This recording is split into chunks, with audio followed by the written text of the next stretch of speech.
విధ్వంసం ప్రారంభమైంది. నెక్స్ట్ ఇది మీరు చూస్తే 19 పవర్కి వచ్చాడు. First act was destruction of Prajavedika. No return orders, no accountability, జవాబుదారీతనం లేదు.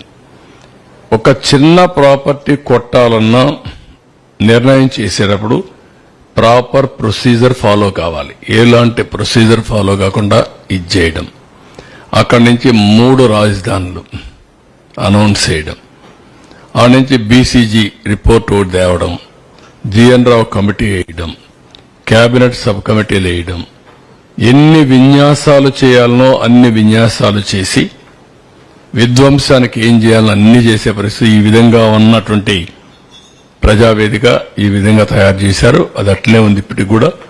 దాన్ని కూడా మిమ్మల్ని అడిగాం. చాలా మంది అంటున్నారు శాశ్వతంగా అట్లనే ఉండాలి, అక్కడి నుంచే స్ఫూర్తి రావాలి, ప్రజల్లో కూడా కసి పెరగాలి. అది చూసినప్పుడంతా కసి పెరిగి మేమందరం కలిసి రాష్ట్రాన్ని అభివృద్ధి చేయాలనే కక్షతో పనిచేసే పరిస్థితి రావాలని చెప్పి కోరుతున్నారు. అది కూడా ఒకసారి ఆలోచించే సబబుగా అనిపిస్తుంది. మనం దాన్ని అట్లే పెట్టాల్సిన అవసరం ఉంది. హైదరాబాద్లో నేను ఒక రాక్స్ అన్ని ఒక రాక్ గార్డెన్ పెట్టా.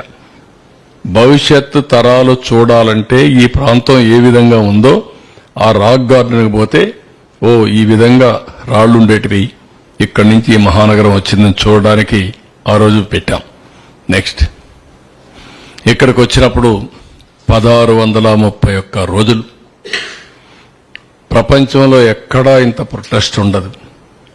ఎన్ని అవమానాలు పొందాలో అన్ని అవమానాలు పొందారు.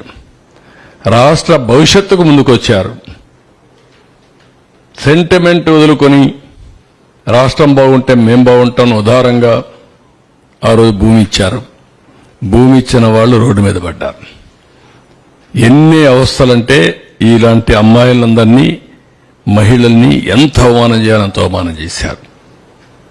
తిరుపతి యాత్రకు వెళితే ఎంత రోడ్డు మీద మట్టిలో గులకరాళ్ళలో కూర్చొని భోంచేసే పరిస్థితికి వచ్చారు.